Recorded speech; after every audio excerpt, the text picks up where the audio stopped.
Hi అందరికీ చాలా రోజుల తర్వాత నేను 2 రెసిపీస్ని మీతో షేర్ చేస్తున్నానండి. ఈ రెసిపీస్ వచ్చేసి ఎవరైనా వచ్చేటప్పుడు కానీ లేకపోతే బయట వాతావరణం కూల్గా ఉండేటప్పుడు వేడివేడిగా చేసుకొని పెట్టి తిన్నారు అంటే సూపర్గా ఉందని అనాల్సిందేని. Mushroom fry, bagara rice super టేస్టీగా, యమ్మీగా, స్పైసీగా ఉండే ఈ 2 రెసిపీస్ని తప్పకుండా ట్రై చేయండి. కాంబినేషన్ కూడా సూపర్గా ఉంటుంది. ఈ రెసిపీస్ చూడాలి అంటే వీడియోలోకి వెళ్ళిపోవాలి. ముందుగా మిక్సీ జార్ తీసుకొని వేడి నీటిలో నానబెట్టుకున్న 10 వరకు ఎండుమిర్చిల్ని మిక్సీ జార్లో వేసుకోవాలి. అందులోనే 2 ఇంచుల వరకు అల్లం ముక్కలు, 10 నుంచి 12 వరకు వెల్లుల్లి రెబ్బలు వేసుకోవాలి. అలానే ఒక టమాటాలని ముక్కలుగా కట్ చేసుకొని వేయాలి. ఈ మసాలా అంతా కూడా ఎండుమిర్చి నానబెట్టుకున్న వాటర్ తోటి చక్కగా మెత్తగా గ్రైండ్ చేసి పక్కన పెట్టేసుకోవాలి. ఇప్పుడు స్టవ్ పైన కడాయి పెట్టి 2-3 టేబుల్ స్పూన్ల వరకు ఆయిల్ పోసుకోవాలి. ఒక బిర్యానీ ఆకు తుంచి వేసుకోవాలన్నమాట. ఇప్పుడు ఇందులో 3 నుంచి 4 ఉల్లిపాయలని చిన్న ముక్కలుగా కట్ చేసి వేసుకోవాలండి. ఎంత వీలైతే అంత చిన్న ముక్కలుగా కట్ చేసుకొని వేసుకున్నారంటే మసాలా ముద్దగా ఉండి మష్రూమ్కి చక్కగా పడతాయి అన్నమాట. ఈ ఉల్లిపాయ ముక్కలు మంచి గోల్డెన్ కలర్ వచ్చినంత వరకు మీడియం టు హై ఫ్లేమ్లో మంటను పెట్టుకొని చక్కగా ఫ్రై చేసుకోవాలి. ఇప్పుడు మష్రూమ్స్ వచ్చేసి 2 ప్యాకెట్స్ అయితే నేను తీసుకున్నానండి. ఫ్రెష్గా ఉండే మష్రూమ్స్ తీసుకున్నారంటే కర్రీ టేస్ట్ బాగుంటుంది. మష్రూమ్స్ని చిన్న ముక్కలుగా కట్ చేసుకోవాలి. పెద్ద ముక్కలుగా ఇష్టం ఉంటే పెద్ద ముక్కలుగా కూడా కట్ చేసుకోవచ్చు. మష్రూమ్ని కడిగి చక్కగా కట్ చేసి ఇందులో యాడ్ చేసుకోవాలి.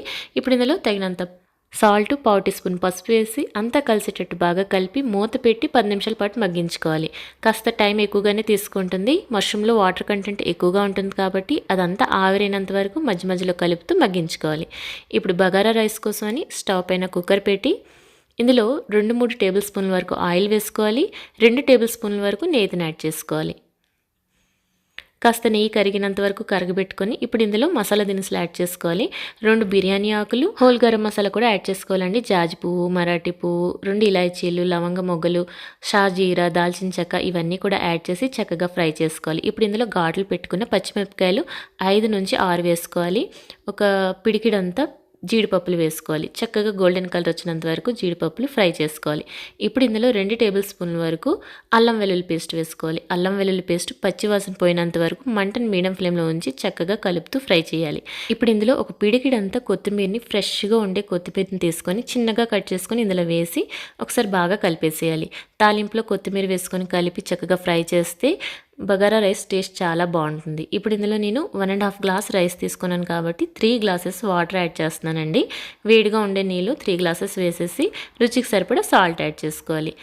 సాల్ట్ కరిగి ఇలా వాటర్ మరిగొచ్చేటప్పుడు మనం కడిగి పెట్టుకున్న 1.5 గ్లాస్ రైస్ని ఇందులో యాడ్ చేసుకోవాలి. మీరు కావాలంటే బాస్మతి రైస్ తోటి చేయండి, ఇంకా బాగుంటుంది. సమయానికి నా దగ్గర లేవు కాబట్టి నేను రోజు తినే రైస్ తోటి ఈ బగారా రైస్ని చేశాను. అయినా టేస్ట్ చాలా బాగుంది. ఒకసారి బాగా కలిపి ఒక ఉడికొచ్చాక కుక్కర్ మూత పెట్టి విజిల్ పెట్టేసేయాలి. 2 or 3 విజిల్స్ పెట్టేస్తే మనకి బగారా రైస్ అయితే రెడీ అయిపోతుంది. ఇప్పుడు మనకి మష్రూమ్ కూడా వాటర్ అంతా ఆవిరైందో లేదో ఒకసారి చూసుకోవాలి. మధ్య మధ్యలో కలుపుతూ ఉండాలి. 10 or 15 మినిట్స్లో అయితే మష్రూమ్లో ఉండే వాటర్ అంతా కూడా ఆవిరైపోతుంది. ఇప్పుడు ఇందులో ముందుగా గ్రైండ్ చేసి పెట్టుకున్న మసాలా పేస్ట్ని ఇందులో యాడ్ చేసుకోవాలి. ఈ మసాలా వచ్చేసి పచ్చి మసాలా కదా, మనం టమాటా కానీ ఆనియన్ కానీ ఏవి కూడా ఫ్రై చేయలేదు కాబట్టి మసాలా యాడ్ చేసాక మష్రూమ్లో చక్కగా ఫ్రై అవ్వాలండి. ఇది 10 to 15 మినిట్స్ వరకు మనం చక్కగా ఫ్రై చేసుకోవాలి. ఇందులో మనం 1.5 టీ స్పూన్ వరకు ధనియాల పొడి వేసుకోవాలి. 1/2 టీ స్పూన్ వరకు జీలకర్ర పొడి వేసుకోవాలి. ఈ 2 వేసాక ఒకసారి బాగా కలిపి మూత పెట్టి మరొక 5 నిమిషాల పాటు మగ్గించుకోవాలి. మధ్య మధ్యలో కలుపుతూ దగ్గర పడినంత వరకు మగ్గించుకోవాలి.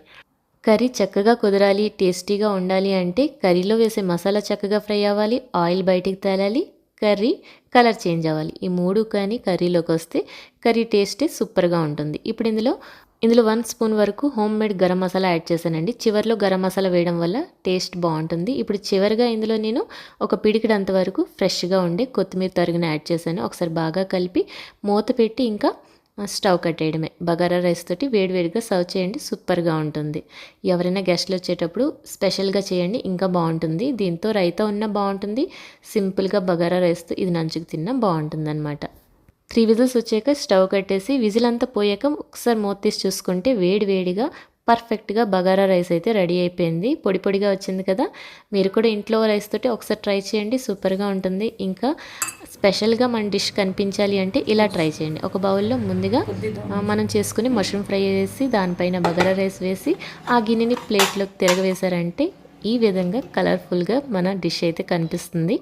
ఈ రెసిపీస్ రెండు కూడా మీరు ఒకసారి ట్రై చేయండి. నచ్చితే లైక్ చేసి షేర్ చేయండి.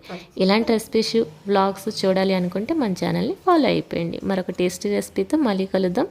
Do like, share and comment. Thank you for watching. Bye.